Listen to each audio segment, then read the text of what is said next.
ఉద్యోగుల సమస్యలపై AP JAC ఆందోళన వ్యక్తం చేసింది. పీఆర్సీ, ఐఆర్, డిఏ బకాయిలు ఇవ్వాలని ఏపీ జేఏసీ రాష్ట్ర చైర్మన్ బొప్పరాజు వెంకటేశ్వర్లు అన్నారు. ప్రభుత్వంతో చర్చలు విఫలమయ్యాయని, మలివిడత ఆందోళనలకు సిద్ధమవుతున్నట్లు చెబుతున్న బొప్పరాజు వెంకటేశ్వర్లతో మా ప్రతినిధి మీనా ఫేస్ టు ఫేస్. ప్రభుత్వ ఉద్యోగుల ప్రధాన డిమాండ్లు, అలాగే పీఆర్సీ కమిషన్ ఏర్పాటు, అదే మధ్యంతర భృతి కూడా ఇదే అంశాలపైన మాట్లాడడానికి మనతో పాటు ఏపీ జేఏసీ అమరావతి రాష్ట్ర చైర్మన్ బొప్పరాజు వెంకటేశ్వర్లు గారు ఉన్నారు. ఆయనతో మాట్లాడి మరిన్ని విషయాలు తెలుసుకుందాం. సార్ నమస్తే సార్. సార్ ఇదే అంశంపైన మీరు సమావేశాన్ని ఏర్పాటు చేశారు. ఈ అంశాల గురించి కొంచెం కూలంకుషంగా చెప్పండి.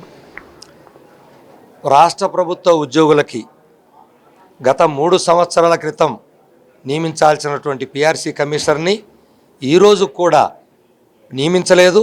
ఈ పీఆర్సీ కమిషనర్ను ఎందుకు నియమిస్తారంటే ధరలకు సూచికకు అనుగుణంగా 5 సంవత్సరాలకు ఒకసారి ఈ యొక్క పెంచినటువంటి రేట్లకు అనుగుణంగా జీతాలు ఉన్నాయా లేవా అని ఒకసారి పరిశీలన చేస్తారు. అదే పీఆర్సీ అంటే. అది కేంద్ర ప్రభుత్వం సూచనలతో రాష్ట్ర ప్రభుత్వం చేస్తుంది. ఆ పీఆర్సీ కమిషనర్ని 3 ఏళ్ళైనా ఇంతవరకు కూడా ఇవ్వకుండా నిర్లక్ష్యం చేయటం ఒకటైతే, కనీసం పీఆర్సీ ఆలస్యమైతే గతంలో దశాబ్దాల కింద నుంచి కూడా ఒక ఆనవాయితుంది. అంటే మధ్యంతర భృతి ఐఆర్ చెల్లిస్తారు. ప్రభుత్వాలు రాగానే చెల్లించే ఆనవాయితుంది. గత ప్రభుత్వం కూడా 27% ప్రభుత్వంలో రాగానే చెల్లించింది. మరలా ఈ ప్రభుత్వం కూటమి ప్రభుత్వం రాగానే చెల్లిస్తామని మేనిఫెస్టోలో కూడా పెట్టింది. కానీ ఈ రోజుకి ₹1 కూడా ఐఆర్ చెల్లించలేదు. కాకపోగా పక్కన తెలంగాణ ప్రభుత్వం 1/10/2023 నుంచి ఐఆర్ చెల్లిస్తూ ఉన్నారు. అంటే ఆ ఉద్యోగులు ఆర్థిక లబ్ధి పొందుతున్నారు. ఇంతవరకు ఈ రాష్ట్ర ప్రభుత్వ ఉద్యోగులకి ₹1 ఆర్థిక లబ్ధి లేదు. అలా అని రెగ్యులర్గా ధరలకు అనుగుణంగా పెరిగే డిఏలు ఏమని ఇస్తున్నారంటే 5 డిఏలు పెండింగు. అవి ప్రకటనే లేదు. దాని అరియర్స్ 2 ఏళ్ళ నుంచి ఎప్పుడు ఇస్తారో తెలియదు.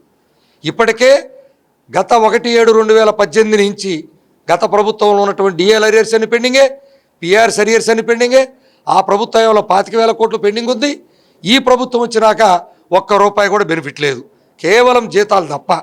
మరి ఇటువంటి పరిస్థితుల్లో ఉద్యోగి తీవ్రంగా ఆర్థికంగా నష్టపోతున్నటువంటి ఈ తరుణంలో ఇక భరించలేక ఒకవైపు పని ఒత్తిడితో మానసిక ఒత్తిడి, రెండో వైపు తనకు రావాల్సిన జీతభత్యాలు రాక ఆర్థిక ఒత్తిడి, ఈ 2 ఒత్తిడులతో ఉద్యోగి తీవ్రంగా నష్టపోతున్నటువంటి తరుణంలో ఏపీ జేఏసీ అమరావతి ఉద్యమ కార్యం చేపట్టి ఇప్పటికే అన్ని జిల్లాల పర్యటన చేస్తున్నాం.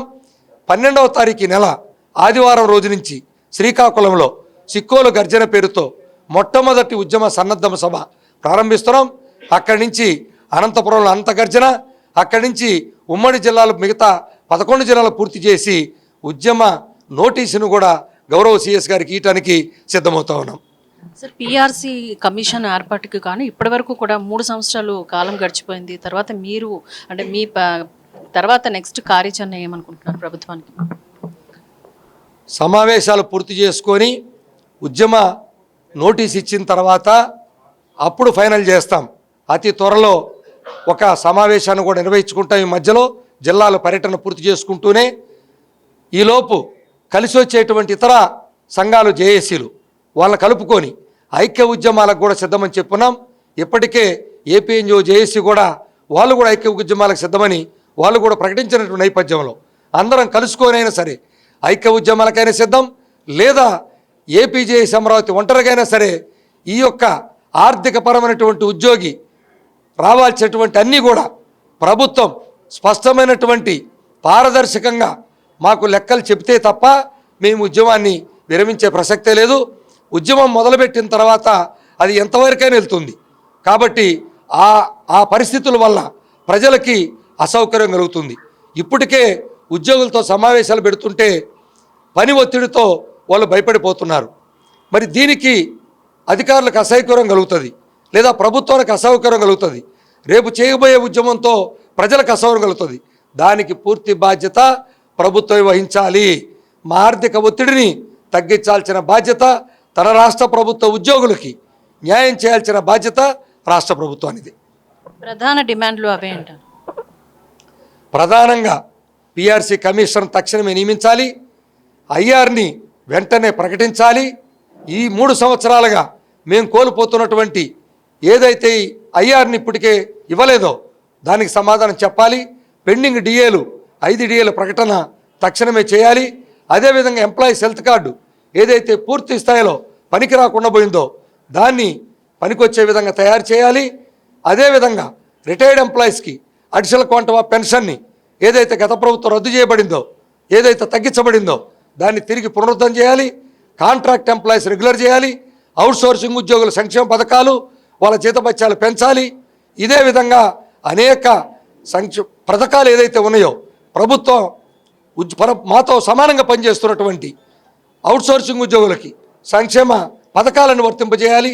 ఇలా అనేక సమస్యలు, ఉద్యోగ ఉపాధ్యాయుల సమస్యలు ఏదైతే ఉన్నాయో వాటిని ప్రభుత్వం నెరవేర్చేదానికి మేము తక్షణమే ఉద్యోగ సంఘాలతో చర్చలు చేయాలని చెప్పి కోరుతున్నాం. సమాన పనికి సమాన వేతనంతో పాటు ప్రధాన డిమాండ్లు ఏవైతే ఉన్నాయో అవన్నీ కూడా సక్రమంగా ప్రభుత్వం నిర్వర్తించాలని చెప్పేసి ఇవాళ ఏపీ జేఏసీ అమరావతి మరియు ఏపీ రెవెన్యూ సర్వీసెస్ సంయుక్తంగా సంఘటితంగా ఇక్కడ కార్యాచరణ సమావేశాన్ని ఏర్పాటు చేసింది. కెమెరా పర్సన్ సుధాకర్తో Meena, prime time news, Visakhapatnam.